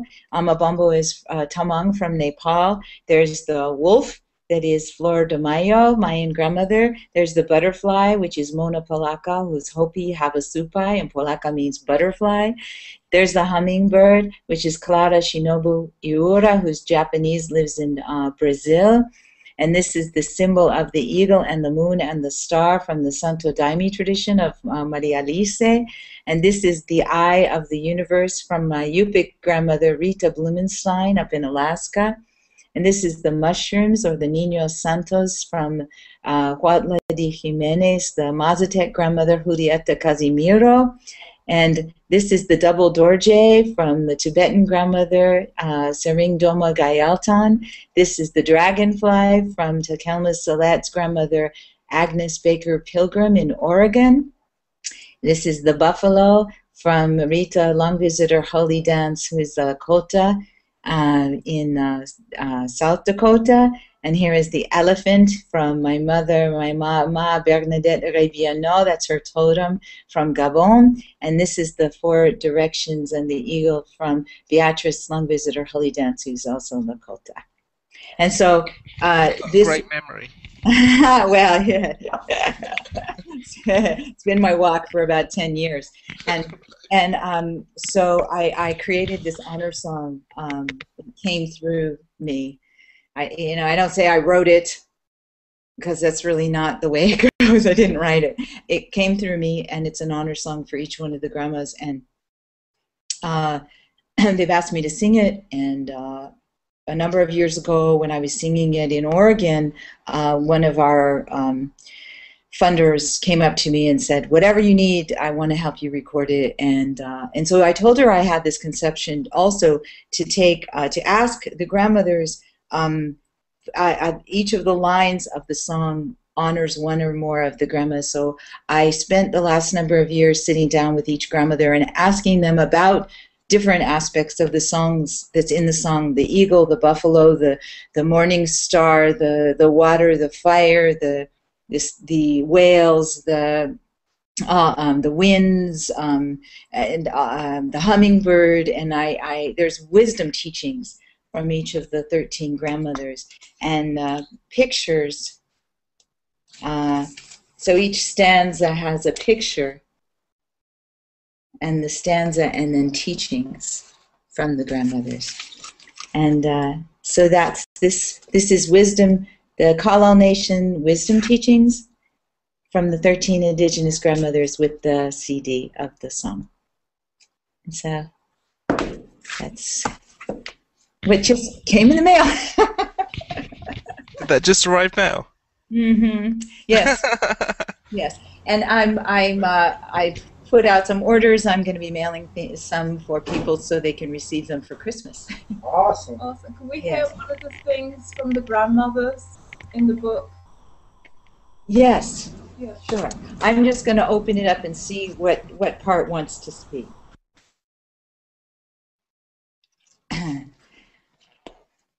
Okay, this is a quote from grandmother Sering Dolma Gayaltan, who is the grandmother from Tibet. She lives in Canada. She was exiled to India and then moved to Canada. And what she says is, one of the reasons I joined the Grandmothers Council was that we were coming together from different backgrounds and religions as one. The key was that if you bring a good heart and mind, it is more important than any differences we may have. The most common thing that brings us together is the care and love we have for others that are suffering, to lessen the suffering in the world. What brings us together is our common humanity. I am very close to the suffering in Tibet. As humans, we can empathize with that and try to lessen the suffering because we feel united as one people.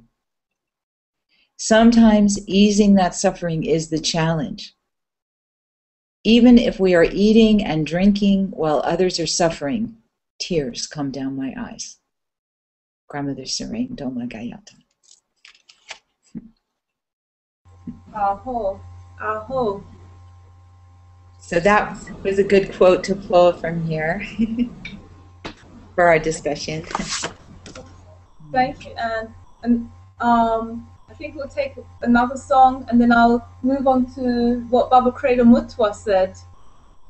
Good. So, Jeff, did you speak? You did speak. Or do you want more? Oh, you got more to say? Yeah. Sure. Let's get the song. Jeff? Oh. No, that's fine, thanks. Okay. Yeah, I spoke quite a lot already. Okay, so we'll get a song from Anne, then we'll go on to Baba Credo Mutwa's predictions. Okay. Okay. I think I don't have my drum here, but I think I'm being called to sing just to bring through a song like I do with my drum. That I don't know quite what it's going to be, but I'm going to call it in as part of this prayer.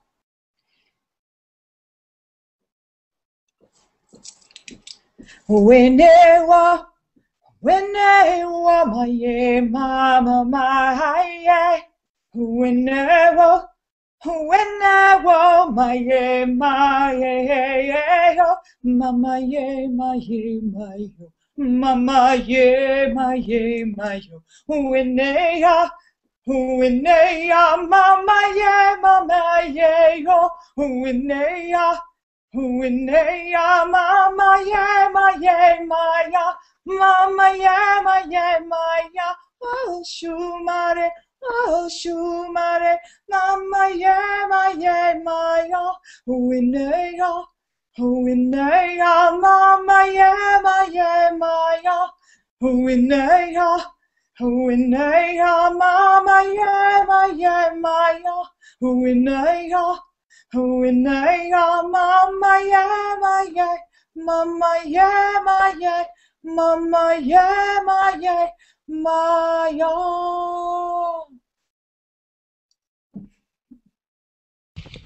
Thanks. That was lovely. Awesome.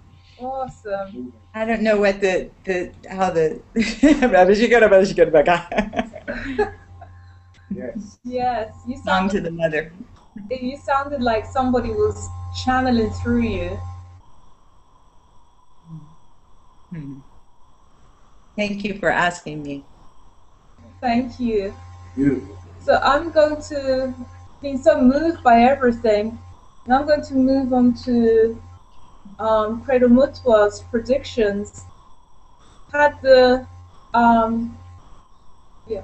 was humbled to speak to Baba. Baba Credo Mutwa is a wisdom keeper for the Zulu nation, and he keeps all their ancient artifacts, and he's the keeper of their wisdom. And he's actually going to join us in this global prayer for December the 21st. And we're going to post the audio in the next day or two. So I'm just going to read some of Baba Credo Mutwa's words, but actually everything everyone has spoken about is in alignment with what he said. So I'm just looking at the transcript right now. And from the first meeting, it was a two-part discussion that we had. And I'm just trying to bring up the first transcript because we have two of them. Okay, here we go. Baba Credo Mutwa says, "My soul and the souls of many others who look into the future in my country are concerned with what is going to happen. We are deeply worried, deeply worried. We wish that all the humans doing this throughout the world should stand before God to, one, understand each other and each other's problems, two, to forgive each other. We need to know we are going through very difficult times. All the seers in Southern Africa are deeply concerned about what is going to happen. Don't matter what race, humanity, tribe, or color, they should all join hands to pray to God to give us guidance through the times that are ahead of us. We are deeply worried about what is going to happen in Southern Africa. We are deeply worried about the cloud of conflict that is threatening all of us in the whole world. We would like all the human beings around the world to hold hands for at least 3 days. There is a war in our part of the world that will happen. There are things in northern and southern Central Africa that is spreading down to our part of the world. Great conflict is coming. On behalf of my brothers and sisters who look into the future, we say, let us pray. And I said to Baba Credo Mutwa, Baba, we are going to do a global prayer at the end of the year. The trouble you see ahead, do you see it for Africa and the rest of the world? And Baba Credo Mutwa replied, especially for Africa we see it. There are also other countries such as South America. There is a conflict of a major kind coming, it can be diverted through prayers. We can divert the coming troubles. Through prayer, we should walk into the light. Let us forgive each other. Let us try and be true children of one great mother. Whether we are white, black, let us hold hands together and pray, really pray, for what is coming is really a dark cloud, but through prayer it can be averted. And then I asked Baba Credo Mutwa, what is the dark cloud? You said it is a war? He replied, there are nations that have brought very angry designs to places, especially like Africa. These people want conflict. Through dreams of the near future, the shamans see people from the north of Africa flowing in all the way down to southern Africa. There is a war between the Muslims and the Christians. This type of war is coming down right where we are now. We should pray to God. We must appeal to the mother of all humanity to pour love into our hearts and to help us avert the coming war. We can avert it with love and compassion. We can avert what is coming. There is a time of great conflict. War can be averted with understanding. And there was a part 2 to this conversation. In essence, what Baba Credo Mutwa said throughout both conversations that lasted over half an hour, he essentially said that there is a terrible war coming to humanity. And even though it's going to engulf all of Africa, and it's going to engulf parts of South America, he said the entire world is going to be affected by this war. Now, when shamans make predictions, it's interesting, but what I know from experience, when a shaman says something is going to be very terrible, and they're very worried, it means that it's going to be terrible about 20 times what we are thinking about. Baba Credo Mutwa was very clear that we should all do a global prayer, and all the shamans of South Africa have seen the only way out of what is coming. And Baba Credo Mutwa said it is coming. Whether we like it or not, it is coming. So the only way to avert it is through a global prayer. That's what they have seen through their oracle. Interesting, and that is why he's going to join us in this global prayer. Baba Credo Mutwa said that we will see the truth of these words by at least the middle of next year. The positive thing in this message that I saw was that Baba Credo Mutwa said it can be averted.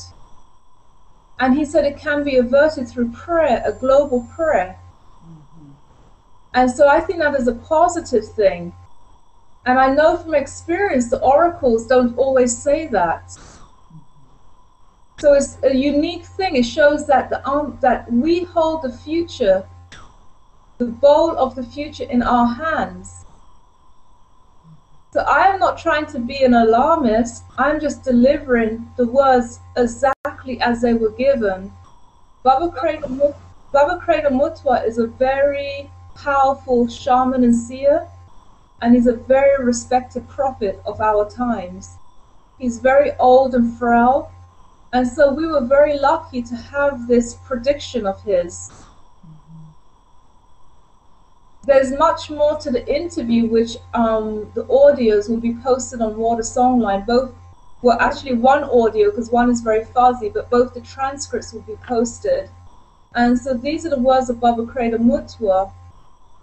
And Baba Credo Mutwa wanted everyone, no matter what culture, to pray together. Prayer is such a simple thing. And I think this is why the waters brought something forth through Masaru Emoto, Dr. Masaru Emoto. Prayer can transform the waters. Maybe scientists haven't worked out how, but you know what? Before a tree falls on you, you're not going to work out how the gravity and the whole science of the tree falling on you works. You're going to get the hell out of the way. So these are the words of Baba Credo Mutwa that I promised to deliver in very recent, it was just a few days ago, and he was very, very earnest. He was very, very worried. He said all the shamans are very, very worried about the future of the earth. And it was a surprise to me because I thought he was going to say, oh, there's going to be a huge flood that's going to rock the whole world. He said it's going to be a huge, terrible war. And the war will be fought in the name, from the transcript, I think I remember he said in the name, it will be people saying they're fighting the war in the name of religion, tradition. But it's going to affect all of us. If we think about the wars in Iraq, all of these places, it affects the whole of humanity. So this is what I wanted to honor his words and share with everyone. Thank you. I want to give thanks to the Mother as we close the session up. It's my prayer, and I know all the prayer of the many shamans and the Mother and the Divine Father that guides us all, that we find our humanity and our heart again.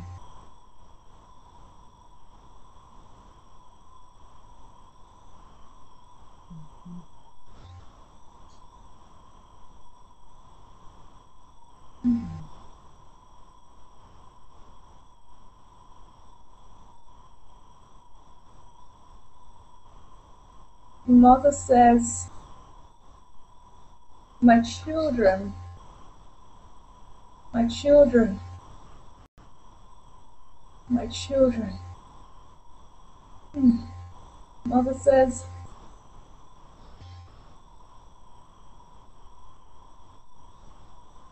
please, my children, please,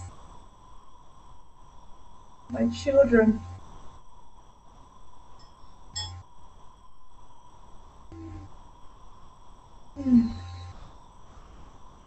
The Mother says,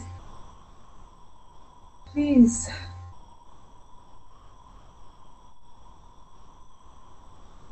here. He says, this is here. The prayer is here.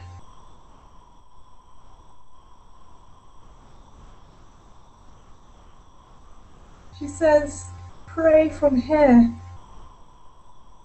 She says, pray from here.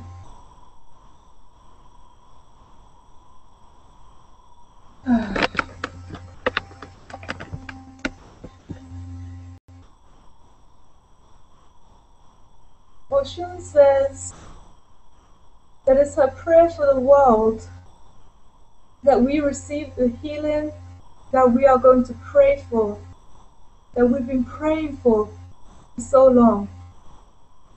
Oshun says that she prays for us, for humanity, to receive some sanity. Oshun says that, please, if it's just one of you, just one pure heart that holds a prayer and takes it to the waters. Oshun says one prayer, pure prayer, can send help. Mama says, pray. Mama says, pray. Mama says, pray.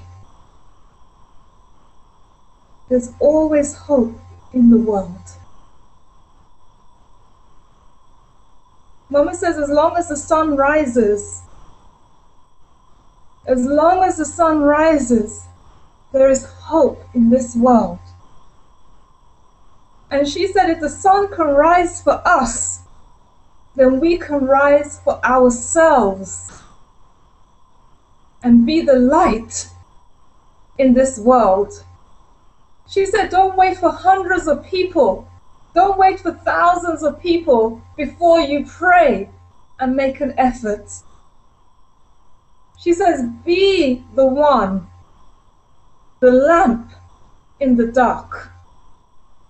And Mama says, no matter what happens, whether this world survives or not, you can take courage and you can take heart that at least you lit the lamp in the darkness.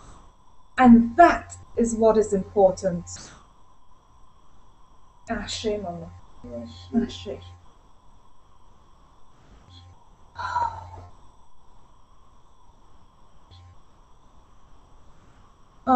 We're going to close this session at 7 o'clock. We have Robin Youngblood. And I want to give thanks to Anne Rosencranz, Layne Redmond, to Jeffrey Joseph, to Derrick Lewis, and all the energies that were present. Mother Credo Mutwa for sharing your energy with all of us. Give thanks. And Steve Nelson gave his apologies and actually said he was sick today. And we give thanks for everything. I'm going to close with a song to Oshun. I'm not a singer, but I always pray through song.